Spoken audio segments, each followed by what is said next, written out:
On October 1st, 2026, the cost of building a brand new flat in England is about to jump, and almost nobody buying one right now has any idea it's coming. If you're a first-time buyer, picture this. You've finally saved enough for a deposit. You've found a new build one-bedroom flat in London you can actually afford. The price on the listing today is the price you think you're locking in. But if that flat's building control application lands on or after October 1st, there's a new charge baked into the cost of building it. And in the most expensive boroughs, that charge alone could add over £4,000 to what you end up paying. And that's before we even get to the part where if your developer doesn't pay it on time, you might not be able to move in at all. It's called the Building Safety Levy. And whether you're trying to buy your first flat, you already own one, or you're a small developer trying to get a handful of units off the ground, this single rule is about to reshape who can afford to buy a new flat in Britain and how many even get built in the first place. This isn't a fringe policy buried in a government press release. It's a real tax with a real start date that's already triggering a race against the clock across the entire industry. So let's actually walk through where it came from, how it works, and why the numbers behind it are so much uglier than the £3,000 figure you'll see quoted everywhere. To understand why this levy exists at all, you have to rewind 5 years past the date itself to the disaster that's still shaping every building safety rule in this country. Go back to June 2017. Grenfell Tower in West London caught fire, and 72 people died, many of them because the building's external cladding let the fire spread far faster than it should have. In the years that followed, the government built an entirely new legal framework around building safety, and the centerpiece was the Building Safety Act, which became law in 2022. Buried inside it was a mechanism called the Building Safety Levy, a way to make developers, not leaseholders and not taxpayers, pay for fixing historic safety defects across the country. The idea was simple. The execution took years. The levy was originally meant to start in autumn 2025, then got pushed back 12 months to give the industry time to prepare. That delay is now over. The Building Safety Levy regulations were made in November 2025, and the levy goes live on October 1st, 2026. Not at planning permission, but at the building control stage, the point where a developer applies for legal sign-off to actually start construction. That's a deliberate design choice, and it matters because it means thousands of schemes already approved through planning are still exposed if they haven't reached building control yet. So here's the mechanism, in plain terms. Any major residential development defined as 10 or more new flats or houses, or 30 or more student bed spaces, that submits its building control application on or after October 1st becomes liable for the levy. Submit before that date and the development is exempt even if construction itself drags on for years afterward. That single rule is why developers across the country are racing right now to file applications before the deadline, sometimes before schemes are genuinely ready, just to beat the clock. The charge itself is calculated per square meter of gross internal floor area, every flat plus every shared corridor, lobby, and communal space, and the rate isn't the same everywhere. Each local authority sets its own rate based on local house prices.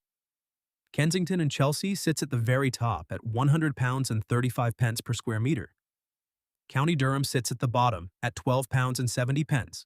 There's a 50% discount for building on previously developed brownfield land, but beyond that, this charge is unavoidable for anyone building flats in England after October 1st.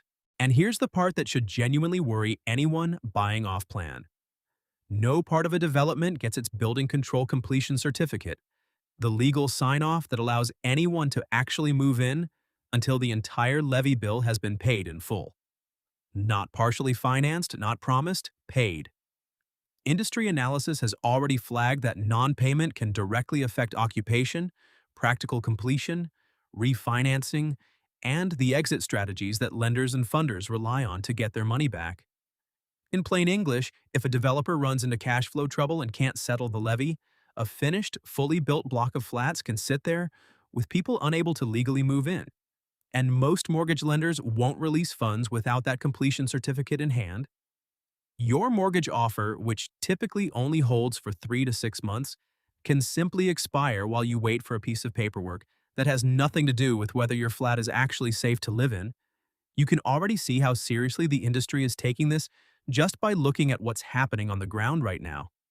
Analysis of a typical 50-unit scheme in Westminster shows that filing the building control application before October 1st can save a developer in the region of £392,000 in levy costs on that single project. That's not a rounding error. That's the kind of number that decides whether a scheme gets built at all, which is exactly why local authorities are reporting a surge in building control applications landing on their desks in the months before the deadline. Developers aren't just preparing for the levy, they're racing to outrun it entirely. Sometimes pushing schemes through before the design or financing behind them is genuinely ready. Regulators have already built in anti-avoidance provisions specifically to stop developers from splitting one large scheme into several smaller applications to dodge the 10-unit threshold. So this isn't a loophole-prone policy. It's designed to actually collect. It's worth being fair about the detail here too, because the levy isn't blind to scale. Schemes under 10 dwellings are exempt entirely, specifically to protect the smallest builders. And social housing, affordable housing, hospitals, and care homes are carved out as well. But for the schemes the rule does catch, which is the overwhelming majority of new flats built in towns and cities across England, none of those exemptions apply, and developers who lodge an application before October but don't actually commence construction within 3 years lose that protection and become liable the moment they restart. Before we get into just how big these numbers get nationally, it's worth pausing on why this matters so much to you specifically, because this is exactly the kind of rule that quietly reshapes what you'll be able to afford 2 or 3 years from now, long before it ever makes the front page. I track stories like this, UK property rules most people don't hear about until they're already affected by them, every single week. So if that's useful to you, hit subscribe now. Because the next part is where this actually gets expensive. Let's start with what this costs on a single flat. The median flat in England and Wales is 43 square meters according to the Office for National Statistics Analysis of Valuation Office Agency data. Multiply that by the Kensington and Chelsea rate of £100 and 35 pence per square meter, and you get £4,315 added to the cost of a single new flat before a single brick of remediation work has even started, purely for clearing the legal paperwork to build it. In County Durham, that same 43 square meter flat adds roughly £546. The same national policy, a near eightfold difference in what it actually costs, depending entirely on your postcode. Zoom out, and the national numbers are just as striking. The government expects the levy to raise £3.4 billion over 10 years. The Home Builders Federation estimates the average added cost lands around £3,000 per plot nationally, but that average flattens out exactly how brutal the top end is, the way any national average does. And here's the detail that should make you raise an eyebrow. The Ministry of Housing, Communities, and Local Government has revised down its own estimate of how many buildings actually need remediation by 40%.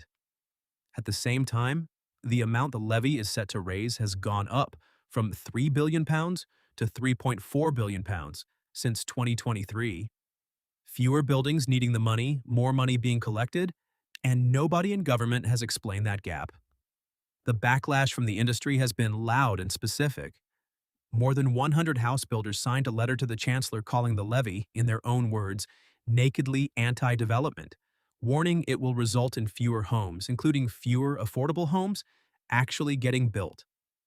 The Home Builders Federation has gone further, arguing the levy will disproportionately hit small and medium developers, companies that have never built anything taller than a 2-story house, now taxed for a crisis caused almost entirely by a small number of high-rise developers and material manufacturers, very few of whom have personally contributed a penny to this fund.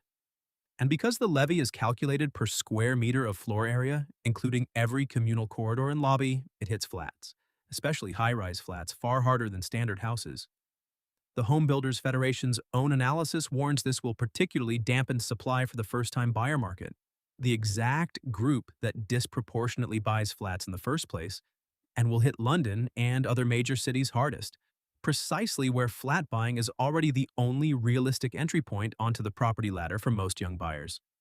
Which brings us to the question that actually matters here, because on paper this is a tax on developers, but in practice it's two groups who never built a single defective tower and never put a single resident at risk who end up carrying the weight of it. The first is small and medium developers, companies building modest schemes of 10, 20, 30 flats, already operating on tight margins squeezed by planning costs, construction inflation, and existing taxes like the residential property developer tax. For many of these businesses, an extra few £1,000s per unit isn't a rounding error. It's the difference between a scheme being viable and being quietly shelved. When a near-identical levy was proposed in Scotland, the Scottish Property Federation warned that its blanket application during a declared housing emergency risked seeing new homes delayed or cancelled outright, worsening the exact supply shortage it was never designed to fix. England's version carries the same structural risk, just with a harder deadline already locked in. The second group is first-time buyers. Every pound added to a developer's cost of building a flat either gets passed directly into the sale price or it tips that scheme into being unviable altogether, meaning the flat simply never gets built at all. Either way, the buyer loses. And because flats are disproportionately the first rung on the property ladder for younger buyers without a house-sized deposit, this is a tax that has landed squarely on the group with the least room in their budget to absorb it. It also collides directly with the government's own house-building ambitions, since ministers have repeatedly committed to delivering 1.5 million new homes this Parliament, a target that depends heavily on flats because they're the fastest and most land-efficient way to add housing in cities where land is scarce. A levy that specifically penalizes flats by floor area layered onto a sector already straining under planning delays and high financing costs works directly against that target, even though both policies came from the same government. Walk that forward, and the picture gets bleaker still. England already isn't building enough homes to meet demand in the places people actually want to live, and layering a £3.4 billion levy on top of a sector the Home Builders Federation already describes as facing an ever-growing range of viability pressures means developments quietly disappear from planning pipelines, not cancelled with a press release, just never submitted, never built, never offered to the first-time buyer who needed one. For the SME builder watching a scheme go from marginally viable to underwater overnight, this is a livelihood disappearing. For the buyer who is counting on that scheme as their way onto the ladder, it's one more flat that simply never exists in a market that was already short of them. So where does this actually leave you, depending on who you are? If you're buying a new build flat right now, the question to ask your developer or agent isn't just the price. It's whether the building control application went in before October 1st, 2026. If it didn't, that levy cost is sitting somewhere inside your purchase, whether or not it's been clearly disclosed to you, and it's worth asking directly how and when it's being paid relative to your expected completion date. If you're a small developer, the window to submit before the deadline is genuinely closing, and the exemption only protects schemes that actually clear building control in time, not ones that are merely planned, consented, or sitting in pre-application. And if you already own a flat, the levy doesn't touch your existing home directly, but fewer new flats being built means less competition from new supply, which over time tends to support prices for people already on the ladder, even as it locks the next generation further out behind you. And if this all sounds familiar, it should, because it's the fourth chapter in the same story we've been tracking on this channel. Grenfell, the leasehold trap, the cladding bills, and now the tax response to all of it. Each one was sold as the fix. Each one has ended up adding a new cost for a different group of people, none of whom were in the room when the original building got built. October 1st isn't a remediation deadline, it's a cost deadline. And like almost every deadline like it, it's the people furthest from causing this crisis who end up paying for it, in higher prices, in fewer choices, and in flats that simply never get built. If this video helped you understand a rule almost nobody's talking about yet, that's exactly what this channel is for. So hit subscribe so you don't miss the next one, because the next 90 days are going to bring a lot more of these deadlines. If you want to understand exactly how we got here, go back and watch the video on the screen. And I want to hear from you. Drop a comment and tell me your experience. I read every comment on this channel, and the next video is going to come straight out of what you tell me. So see you in the next one.